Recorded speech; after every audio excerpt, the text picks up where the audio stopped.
ရှင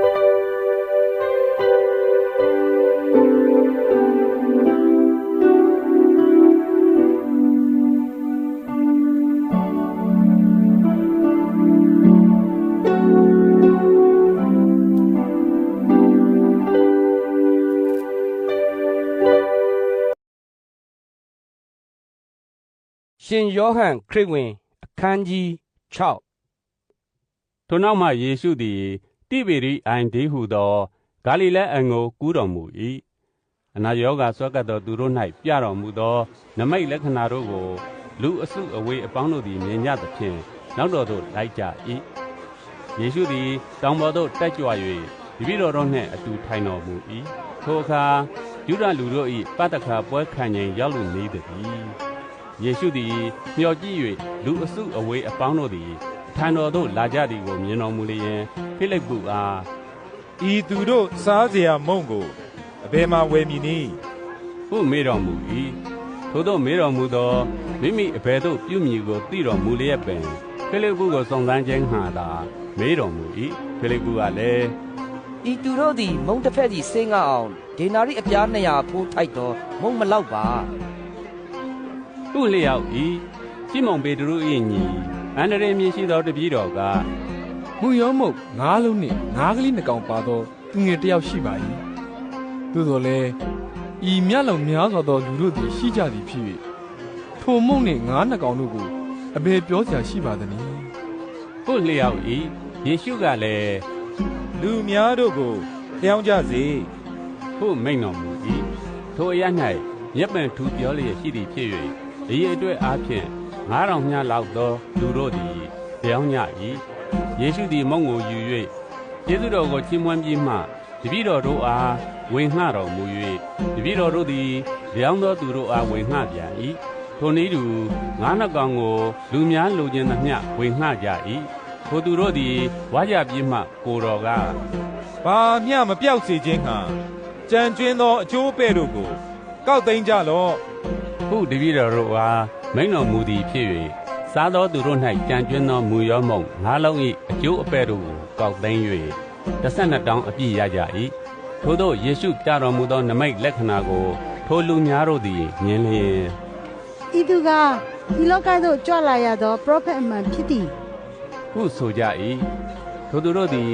ကိုယ်တော်ကိုရှင်မရင်အရာ၌ချင်းမြောက်ခြင်းကလာ၍အနိုင်အထက်ပြုကြမည်အကြောင်းကို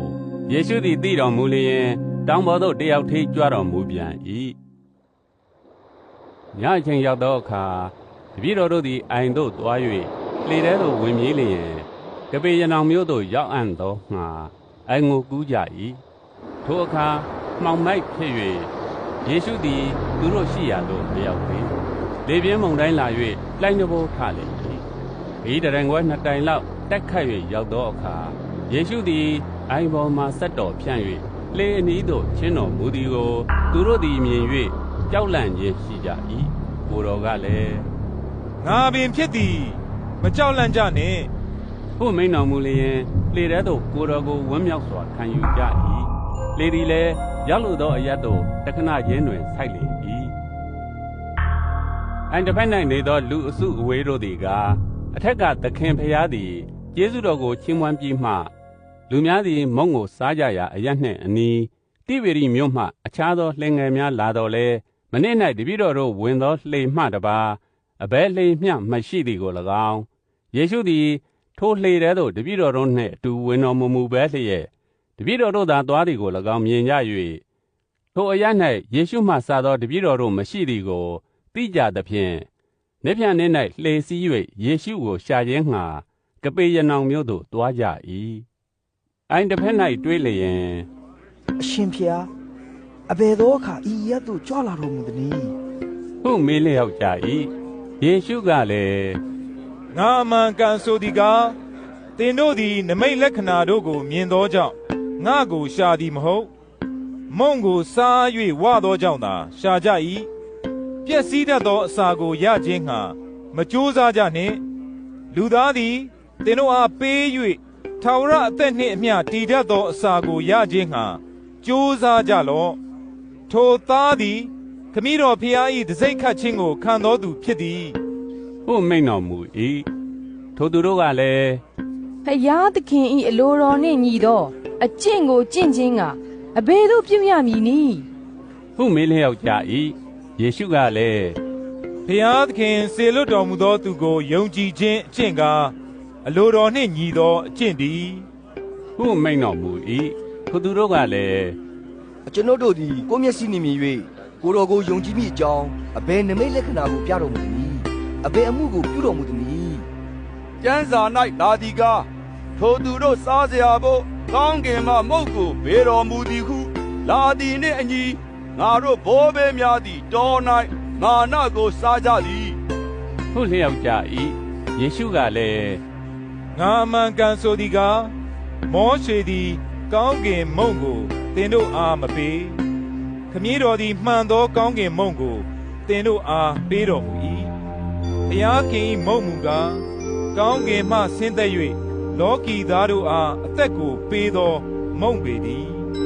ဟုမိန့်တော်မူလျင်သခင်ထိုမုန့်ကိုကျွန်ုပ်တို့အားအစင်မပြတ်ပေးတော်မူပါဟုလျောက်ကြ၏ယေရှုကလည်း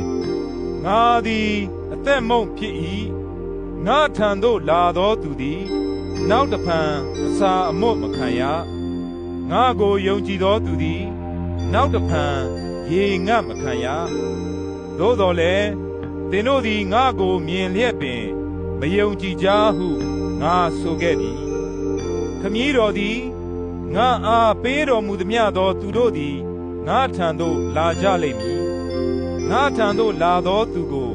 ငါသည်အလျင်းမပယ်အကြောင်းမူကားငါသည်ကိုအလိုသို့လိုက်ခြင်းငှာကောင်းကင်မှဆင်းသက်သည်မဟုတ်ငါကိုစေလွတ်တော်မူသောသူ၏အလိုတော်သို့လိုက်ခြင်းငှာဆင်းသက်၏ငါကိုစေလွတ်တော်မူသောခမည်းတော်၏အလိုတော်ကားငါအားပေးသောသူတို့တွင်တစုံတစ်ယောက်ကိုမျှငါမပြောက်စေရပဲနောက်ဆုံးသောနေ့၌ထိုသူအပေါင်းတို့ကိုထမြောက်စေခြင်းငှာ၎င်းသားတော်ကိုကြည်မြင်၍ယုံကြည်သောသူရှိသမျှတို့သည်ထာဝရအသက်ကိုရစေခြင်းငှာ၎င်းအလိုတော်ရှိ၏ငါသည်လည်းနောက်ဆုံးသောနေ့၌ထိုသူတို့ကိုထမြောက်စေမည်ဟုမိန့်တော်မူ၏ငါသည်ကောင်းကင်မှဆင်းသက်သောမုန့်ဖြစ်၏ဟုမိန့်တော်မူသည်ကိုယုဒလူတို့ကဤသူသည်ယောသ၏သားယေရှုဖြစ်သည်မဟုတ်လောသူ၏မိဘကိုငါတို့သိသည်မဟုတ်လောငါသည်ကောင်းကင်မှဆင်းသက်၏ဟုသူသည်အဘယ်သို့ဆိုရသနည်းဟုကဲ့ရဲ့ပြစ်တင်လျက်ဆိုကြ၏ယေရှုကလည်းငါကိုချင်းချင်းကဲ့ရဲ့၍အပြစ်မတင်ကြနှင့်ငါကိုစေလွတ်တော်မူသောခမည်းတော်သည်သွေးဆောင်တော်မမူလျင်အဘယ်သူမျှငါထံသို့မလာနိုင်လာသောသူကိုနောက်ဆုံးသောနေ့၌ငါထမြောက်စေမည်အနာဂတ်ကျမ်းစာ၌လာသည်ကားထိုသူအပေါင်းတို့သည်ဖျားသခင်ဆုံးမသွန်သင်တော်မူသောသူဖြစ်ကြလိမ့်မည်ဟုလာသည်နှင့်အညီခမည်းတော်ထံ၌နားထောင်၍နီးခံသောသူမှန်သမျှတို့သည်ငါထံသို့လာကြ၏ထိုသို့ငါဆိုသောဖျားသခင်အထံတော်ကကြွလာသောသူမှတပါးတစုံတစ်ယောက်သောသူသည်ခမည်းတော်ကိုမြင်ခဲ့ပြီဟုမဆိုလိုကြွလာသောသူမူကားခမည်းတော်ကိုမြင်ခဲ့ပြီငါအမှန်ကန်ဆိုသည်ကားငါကိုယုံကြည်သောသူသည်ထာဝရအသက်ကိုရ၏ငါသည်အသက်မုန့်ဖြစ်၏သင်တို့ဘိုးဘေးများသည်တော၌မာနကိုစားလျက်သေရကြ၏ကောင်းကင်မှဆင်းသက်သောမုန့်ကိုစားသောသူသည်သေခြင်းနှင့်ကင်းလွတ်၏ငါသည်ကောင်းကင်မှဆင်းသက်သောအသက်မုန့်ဖြစ်၏ဤမုန့်ကိုစားသောသူမည်သည်ကားအစဉ်မပြတ်အသက်ရှင်လိမ့်မည်ငါပေးသောမုန့်ကားလောကီသားတို့၏အသက်အဖို့အလို့ငါစွန့်သောငါ၏အသားပေသည်ဟုမိန့်တော်မူ၏ထိုအခါယုဒလူတို့က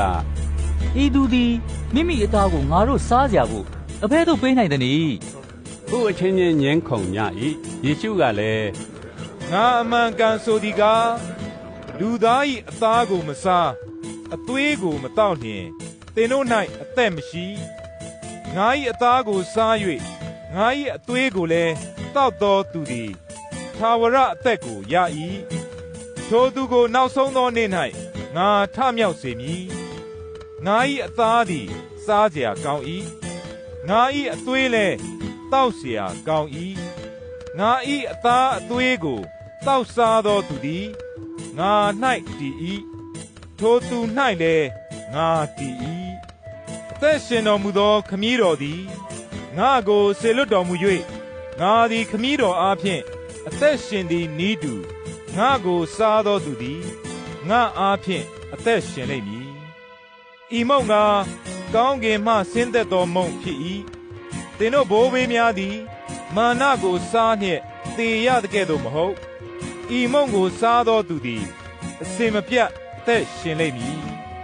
ခုကပေရနောင်မြို့မှာတရားစရာ၌ဩဝါဒပေးစဉ်တွင်မိန့်တော်မူ၏တပည့်တော်အများတို့သည်ကြားလျင်ထိုစကားသည်အလွန်ခက်လာ၏အဘယ်သူနာခံနိုင်မည်နည်းဟုဆိုကြ၏ထို့သောတပည့်တော်တို့ကဲ့ရဲ့အပြစ်တင်သည်ကိုယေရှုသည်အလိုအလျောက်သိတော်မူလျင်ဤတရားစကားကြောင့်သင်တို့သည်စိတ်ပြည့်ကြသလောလူသားသည်အရင်နေရာအရက်သို့တဖန်ကြွတက်သည်ကိုမြင်ရလျင်အဘယ်သို့ထင်မှတ်ကြမည်နည်းဝိညာဉ်သာလျင်အသက်ရှင်စေ၏ကိုယ်ကာယသည်အလျင်မတတ်နိုင်ငါပြောသောစကားသည်ဝိညာဉ်ဖြစ်၏အသက်လည်းဖြစ်၏သို့တော်လည်းသင်တို့တွင်မယုံကြည်သောသူအချို့ရှိ၏ထိုကြောင့်ငါ၏ခမည်းတော်သည်အခွင့်ပေးတော်မူလျင်အဘယ်သူမျှငါထံသို့မလာနိုင်ဟုအထက်ကငါဆိုခဲ့ပြီဟုမိန့်တော်မူ၏ထို့သောမိန့်တော်မူသည့်အကြောင်းဟူမူကားအဘယ်သူမယုံကြည်သည်ကို၎င်းအဘယ်သူသည်ကိုယ်တော်ကိုအံ့ဟံမည်ကို၎င်းယေရှုသည်အစအဦး၌သိတော်မူ၏ထိုအခါမှစ၍တပည့်တော်အများတို့သည်ကိုယ်တော်နှင့်မပေါင်းဖော်ဘဲထုတ်သွားကြ၏ထို့ကြောင့်ယေရှုသည်တစ်ကြိမ်နှစ်ပါးသောသူတို့အားသင်တို့သည်လည်းထွက်သွားခြင်းငှာအလိုရှိကြသလောဟုမေးတော်မူလျင်ရှမုန်ပေတရုကသခင်အကျွန်ုပ်တို့သည်အဘယ်သူထံသို့သွားပါမည်နည်းထာဝရအသက်နှင့်ရှင်သောစကားသည်ကိုယ်တော်၌တည်ပါ၏ကိုယ်တော်သည်ခရစ်တော်သည်ဟူသောအသက်ရှင်တော်မူသောဘုရားသခင်တားတော်ဖြစ်တော်မူသည်ကိုအကျွန်ုပ်တို့ယုံကြည်သိမှတ်ကြပါသည်ဟုလျှောက်လေ၏ယေရှုကလည်းတစ်ကြိမ်နှစ်ပါးသောသင်တို့ကိုငါရွေးကောက်သည်မဟုတ်လောသို့တော်လည်းသင်တို့တွင်ရန်သူတစ်ယောက်ပါသည်ဟုမိန့်တော်မူ၏ထို့သောမိန့်တော်မူသောတစ်ကြိမ်နှစ်ပါးအဝင်ဖြစ်၍ကိုယ်တော်ကိုအံ့ဟံမည်သူရှမုန်၏သားယုဒရှကာရော့ကိုဆိုလိုသည်